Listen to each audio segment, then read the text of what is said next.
안녕하세요. 진행 라디오 DJ를 맡은 이 목사입니다.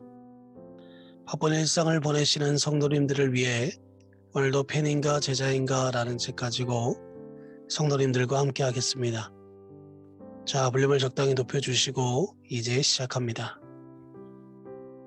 내가 캘리포니아 남부에서 목회할 때 제너럴 호스피털이라는 드라마의 배우가 우리 교회에 다녔다. 그의 이름은 니얼 앤드류스다. 그는 매주 빠짐없이 교회에 출석하면서 신앙인으로 성장해 갔다. 하루는 그가 나를 찾아와 제너럴 호스피털 팬데이가 곧 열리는데 내가 자기 팬들을 위해 복음의 증거 시간을 진행해 주었으면 좋겠다고 말했다.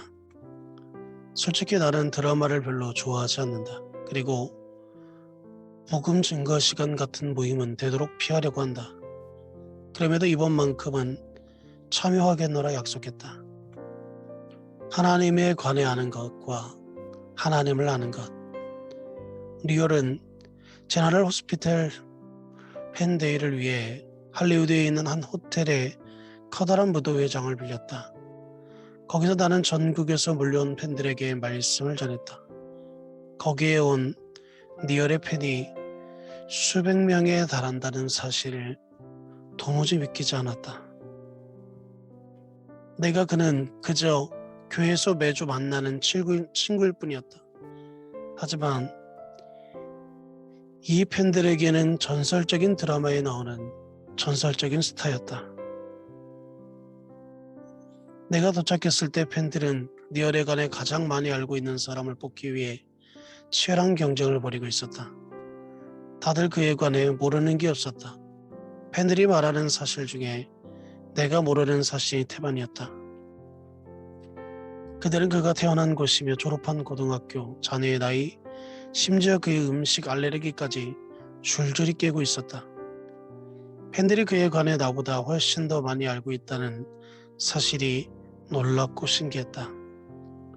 하지만 잘 생각해보면 그 팬들이 니얼을 진짜로 아는 건 아니다. 그들은 니얼에 관해서만 알 뿐이다.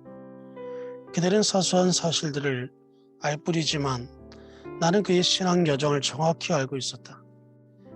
그들은 그가 출연한 장면과 그의 비역이 극중에서 겪는 고통을 알았지만 나는 그의 실제 인격을 알고 있었다. 그들은 그에 관해서만 알았지만 나는 그를 개인적으로 아는 친구였다. 성경을 보면 바리새인이라는 종교 지도자들이 등장한다. 바리새인들은 하나님에 관한 지식에서 타의의 추정을 불허했다. 그 당시에 성경 퀴즈 대회가 있었다면 보나마나 그들이 상품을 휩쓸었을 것이다. 그들은 하나님에 관해 모르는 게 없었다. 하지만 정작 하나님을 알지는 못했다. 마태복음 15장 8절에서 예수님은 이러한 바리새인들에 관해 가혹한 평가를 하셨다. 이 백성이 입술로는 나를 공경하되 마음은 내게서 멀도다. 이보다 더 펜을 정확하게 표현한 말도 찾아보기 힘들다. 바리새인들처럼 펜도 머리로는 하나님을 열심히 연구하지만 그분께 마음을 들이지는 않는다. 하나님에 관한 지식은 넘쳐나지만 하나님을 진정으로 알지는 못한다. 지식과 친밀함, 이것이 팬과 제자를 가르는 결정적인 차이점 중 하나이다. 누가복음 7장에서 예수님은 바리새인의 저녁 만찬에 초대를 받으셨다. 그 바리새인의 이름은 시몬이었다. 필시 시몬은 예수님의 가르침이 끝난 뒤에 그분을 초대했을 것이다. 얼핏 시몬이 예수님을 존경해서 만찬에 초대한 것처럼 보인다.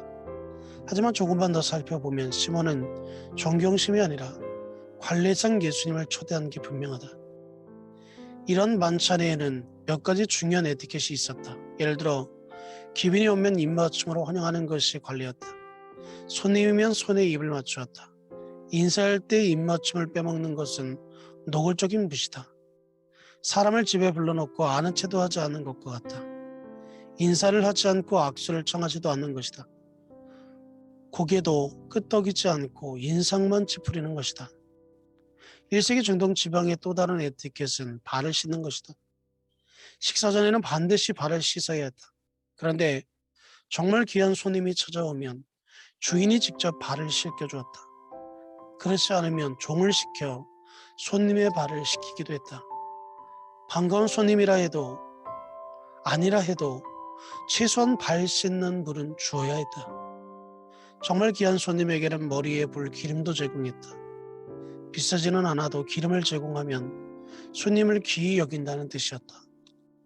하지만 예수님은 시몬의 집에서 입맞춤의 환영을 받지 못하셨다. 발을 씻어주는 과정도 없었다. 머리에 부을 기름도 없었다. 시몬은 평생 성경을 연구해 왔다. 12살에 성경에 처음 12권을 완벽히 암송했다.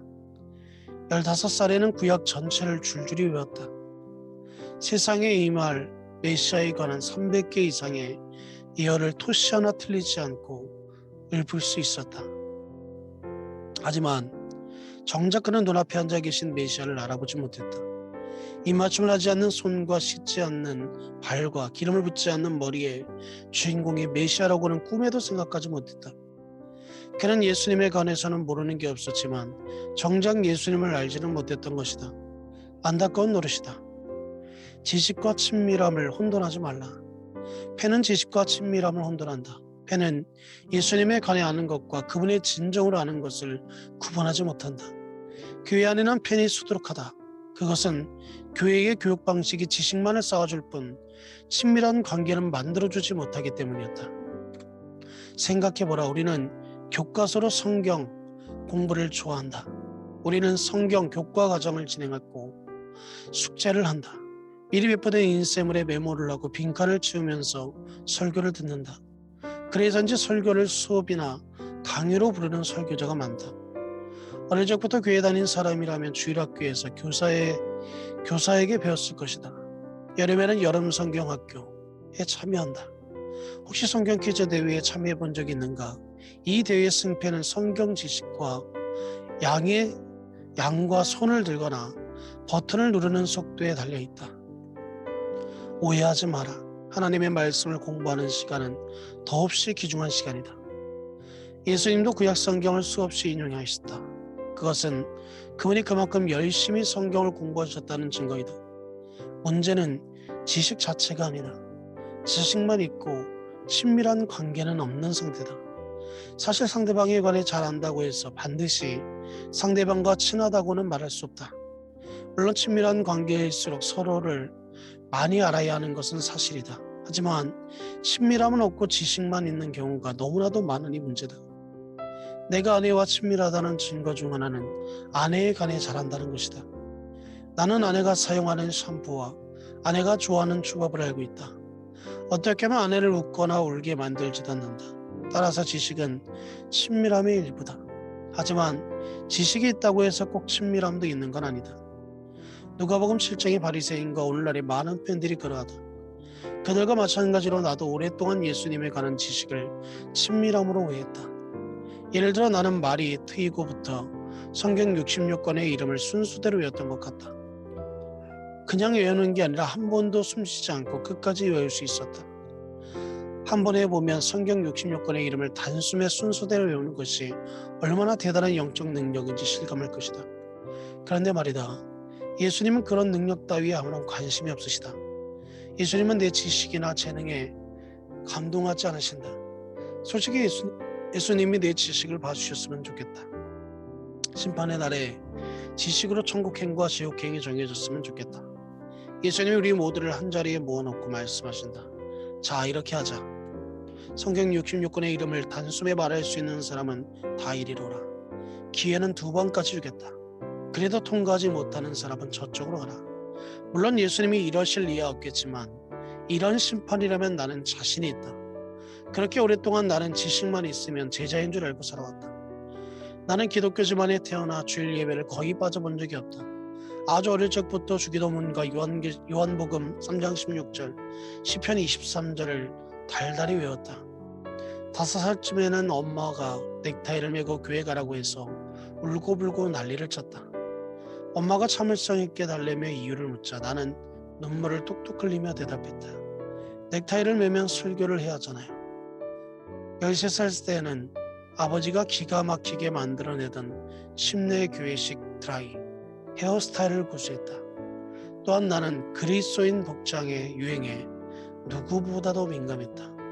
진정한 예수와 보혈의 피 등의 온갖 신앙 문구를 새겨진 티셔츠를 샀다.